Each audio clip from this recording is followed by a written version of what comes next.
बढ़ोतरी होती है। किसान भाइयों, अब लेते हैं एक छोटा सा ब्रेक।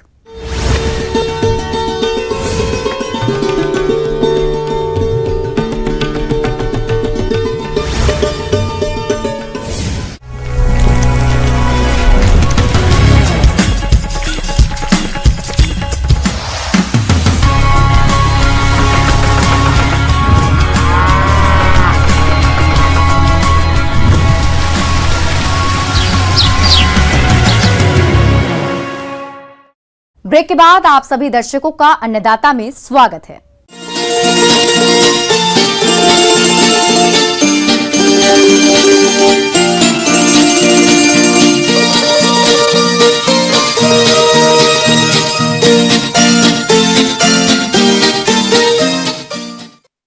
प्रदेश के जो किसान मछली पालन से जुड़े हैं वो अभी अपने पुराने तालाबों को दुरुस्त कर फिर से उपयोगी बना सकते हैं, क्योंकि समय के साथ साथ तालाबों में वर्षा के जल साथ मिट्टी बहकर इकट्ठा होती रहती है, जिससे तालाब की जल धारण कम हो जाती है।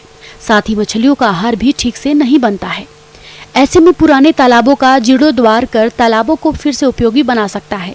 तो चलिए इस बारे में जानते हैं कृषि विज्ञान केंद्र जिला मुजफ्फरपुर के मत्स्य विशेषज्ञ डॉक्टर इप्सिता विश्वास से।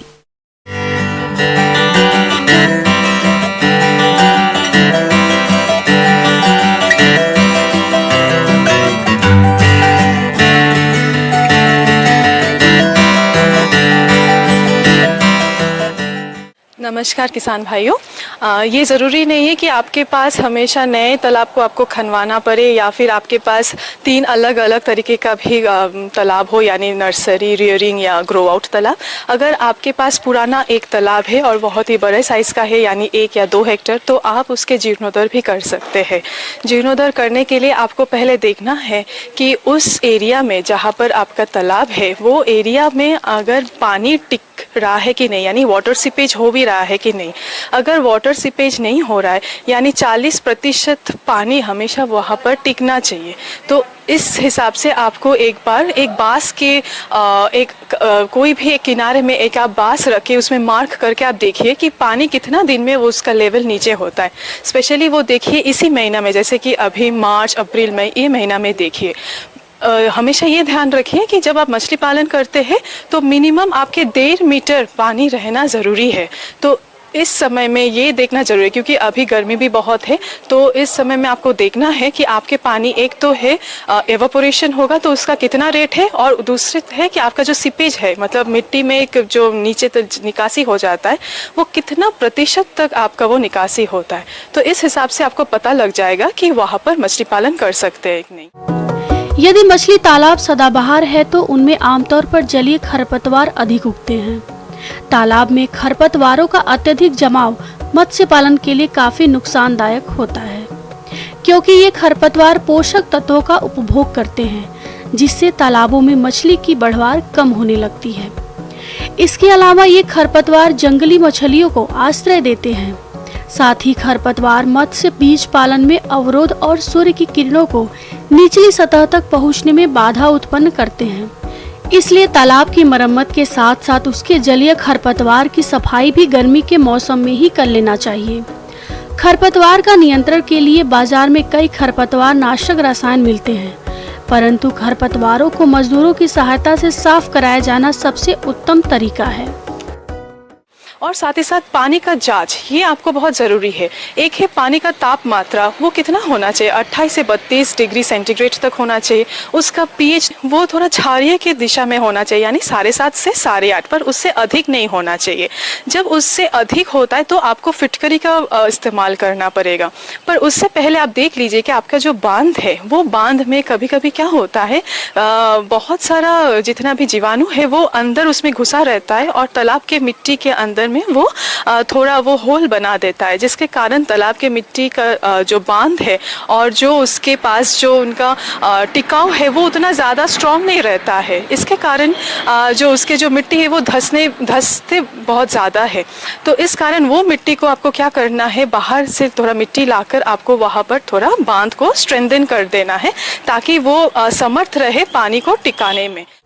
बरसात का मौसम प्रारंभ होने के पहले तालाब के बांध को मजबूत कर लें तथा पानी के आने और निकलने का रास्ता ठीक कर लें।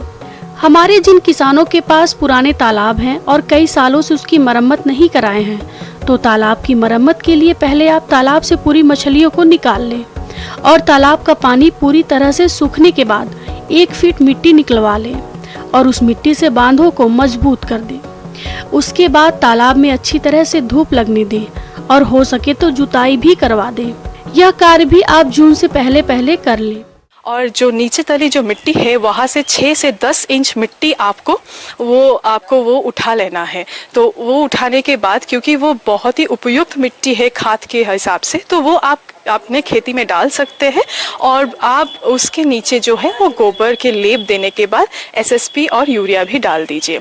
अगर आप प्रति कट्ठा के बारे में बात करें तो लगभग आपको गोबर या गोआ आप 125 किलो प्रति कट्ठा आप इस्तेमाल कीजिए। उसके साथ आप यूरिया का इस्तेमाल कीजिए 125 ग्राम प्रति कट्ठा, और आप इस्तेमाल कर सकते हैं सिंगल सुपर फॉस्फेट 190 ग्राम प्रति कट्ठा। ये तीनों जो रासायनिक उपकरण है वो तीनों को आप मिलाकर उसका 3 हिस्से में बांट दीजिए। पहला हिस्से जब आप मछली स्टॉक करेंगे, मतलब जब मछली इसको डालेंगे तालाब में, उससे आप 8-10 दिन पहले वो मिश्रण को आप दीजिए। देने के बाद 8-10 दिन के बाद आप मछली को स्टॉकिंग कीजिए। नया तालाब हो या पुराने तालाब, अब आपको तालाब में प्राकृतिक आहार तैयार करने के लिए खाद और चूने का प्रयोग करना है, जिसका सही समय जून का महीना होता है। 10 दिनों के बाद आप तालाब में पूरा पानी भर दीजिए, यानी 1.5 मीटर तक। इसके बाद आप मछली बीज तालाब में डालें। इस व्यवसाय से अधिक लाभ के लिए कार्प मछलियों की 3 या 6 प्रजातियों का पालन करें। स्टॉक करने के बाद आप देखिएगा कि 5 या 7 दिन का, क्योंकि आपका एक हिस्सा चला गया, 2 हिस्सा बच गया तो वो हर 7वां दिन में आपको एक बार डालना है। इस हिसाब से आप देखिएगा कि आपका जो प्लैंकटन ग्रोथ है वो बहुत ही अच्छा हो सकता है। जिन लोगों के पास ज़्यादा बड़ा तालाब है वहाँ पर पानी निकासी करना बहुत दिक्कत होता है, तो मेरा ये कहना है आप पूरा ना निकासी करके उसका 20 to 30% पानी को आप एक्सचेंज कर लीजिए। इससे क्या होगा, पानी में जितना भी टॉक्सिसिटी है वो धीरे धीरे चला जाएगा।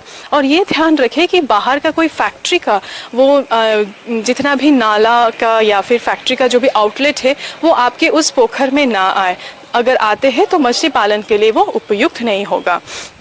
एक चीज़ हमेशा ध्यान रखिएगा कि जब आप मछली पालन कर रहे हैं और वो पुरातन तालाबों में मछली पालन कर रहे हैं, तो हमेशा ये सोच के कीजिए, क्योंकि आपको वहाँ से ज़्यादा मछली उत्पादन लेना है। तो इसलिए मेरा एक नया सिस्टम आया है, वो है कि एडवांस्ड फिंगरलिंग को स्टॉक करना। एडवांस्ड फिंगरलिंग यानी 100 से 150 ग्राम की मछलियाँ। तो वो शायद थोड़ा महंगा पड़ सकता है, पर वो जल्दी विकास करने के लिए आपको 5 से 6 महीना में लगभग 1 किलो मछली हो जाएगा। तो जहाँ पर आपको 7-8 महीना में जहाँ आपको लगभग 3 से 4 टन मछली मिलता, वहाँ पर आपको 4 से 6 टन मछली मिलेगा, वो भी 2 टाइम में। तो ये आपके लिए बहुत ही सुविधा होगा। इस हिसाब से आप मछली पालन कर सकते हैं। आगे और भी है खेती बाड़ी से जुड़ी हुई बहुत सी रोचक